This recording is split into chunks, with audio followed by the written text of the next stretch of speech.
Sir, আমার 1,000 টাকা দিবেন। আমার মা না অনেক অসুস্থ।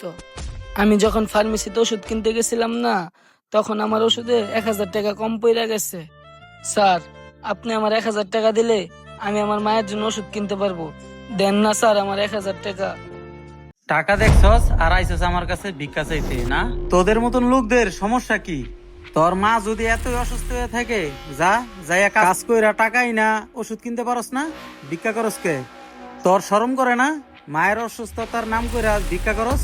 যা বের হ, আমার কাছে কোনো ভিক্ষা টিক্ষা নাই। না না স্যার, আমি মিথ্যা কথা বলতেছি না। আসলে আমার মা অনেক অসুস্থ, তার জন্য ওষুধ কিনতে গেছিলাম। বেশি না, 1,000 টাকা কম পড়ছে। আপনি দেন না আমার 1,000 টাকা। স্যার, এই ছেলেটারে দেখে আমার মনে হচ্ছে না ও মিথ্যা কথা বলতেছে। আমার মনে হয় ও সত্যিই বলতেছে। ওর মায়ের ওষুধ কেনার জন্য 1,000 টাকা ওরে দিয়ে দেন না। আরে তুই কি পাগল টাগল হয়ে গেছিস? তুই ওকে চিনিস? তুই যা, তোর নিজের কাজ গিয়া করগা। যা। এই তুই এইখানে দাঁড়ায় রইছস কে? যা, ভিক্ষা টিকা নাই এইখানে। এই ছোট ভাই, এদিকে আসো। হ্যাঁ ভাই, কিছু কইবেন? স্যার, আজকে আমার বেতনের টাকা দেওয়ার কথা না, আপনি ওইখান থেকে 1,000 টাকা দিয়ে দেন ওরে।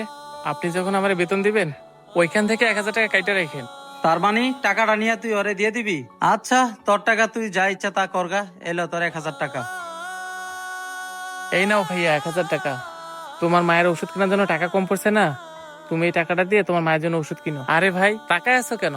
এই নাও, টাকাটা নিয়ে যেয়ে তাড়াতাড়ি করে তোমার মায়ের জন্য ওষুধ কিনো, নইলে তোমার মা আরো অসুস্থ হয়ে যাবে। আর হ্যাঁ, তোমার যদি আরো টাকার প্রয়োজন হয় তুমি কাল সকালে তোমার এই ভাইয়ের কাছে চলে আসবা, আমি তোমাকে টাকা দিয়ে দেবো। ভাই, আপনার অনেক ধন্যবাদ। আপনি কোনো চিন্তা করেন না, আমি যত তাড়াতাড়ি পারি আপনার টাকাটা আপনারা ফেরত দিয়া দিব। না না, তোমার টাকা ফেরত দেওয়ার কোনো প্রয়োজন নাই। তোমার যদি আরো টাকার প্রয়োজন পড়ে তাহলে আমার কাছে চলে আসবা। শুক্রিয়া ভাই, আমার একটু তাড়াতাড়ি যাওয়ান লাগবো। তাড়াতাড়ি যাই ওষুধ না কিনলে আমার মা আবার অসুস্থ হয়ে যাব। আরে তুই পাগল টাগল হয়ে গেছিস গা নাকি? তুই দেখি অনেক বড় দানবীর হয়ে গেছস। তোর নিজের ঘরেই তো খাওয়ার কিছু নাই, আর তুই অন্যের উপকার করতে গেছস। স্যার, আপনি শোনেন নাই, কোনো অসহায় মানুষকে যদি সাহায্য করেন তাহলে অনেক সওয়াব হয় আর আল্লাহ অনেক খুশি হয়। আরেকটা কথা স্যার, এই 1,000 টাকার জন্য আমি তো ক্ষুধায় মরে যাব না, বরঞ্চ এই 1,000 টাকা দিয়ে ও যদি ওর মায়ের জন্য ওষুধ কিনে তাহলে হয়তো বা ওর মা বেঁচে যেতে পারে। এইবার বুঝতে পারছেন স্যার, টাকাটা আমার থেকেও ওর অনেক প্রয়োজন। স্যার, আপনি ভাবছেন ও মিথ্যা বলতেছে, এই জন্য আপনি ওকে সাহায্য করলেন না। স্যার, ও মিথ্যা বলুক বা সত্য বলুক সেটা তো আল্লাহ দেখতেছে। আজকে যদি সত্যি সত্যি 1,000 টাকার ওষুধ কিনতে না পেরে ওর মা যদি মারা যায়, আর স্যার আপনি একবার ভেবে দেখুন তো, আজকে যদি ওই ছেলেটার জায়গায় আপনি থাকতেন আর 1,000 টাকার জন্য সবার কাছে যাইতেন, কেউ যদি আপনার 1,000 টাকা না দিত আর ওই 1,000 টাকার জন্য আপনার মা যদি মারা যেত, তখন আপনার কেমন লাগতো? আচ্ছা, অনেক বড় জ্ঞানী হয়ে গেছিস তুই। জানি না কবে তোর আক্কল জ্ঞান হবে। এর লেগেই তো সারা জীবন তোরা এক জায়গাতেই পড়ে থাকস। তোরা কোনো সময় বড় হইতে পারস না। তুই জানস ওই ছেলেটা তোকে বেকুব বানায় থুয়ে গেছে।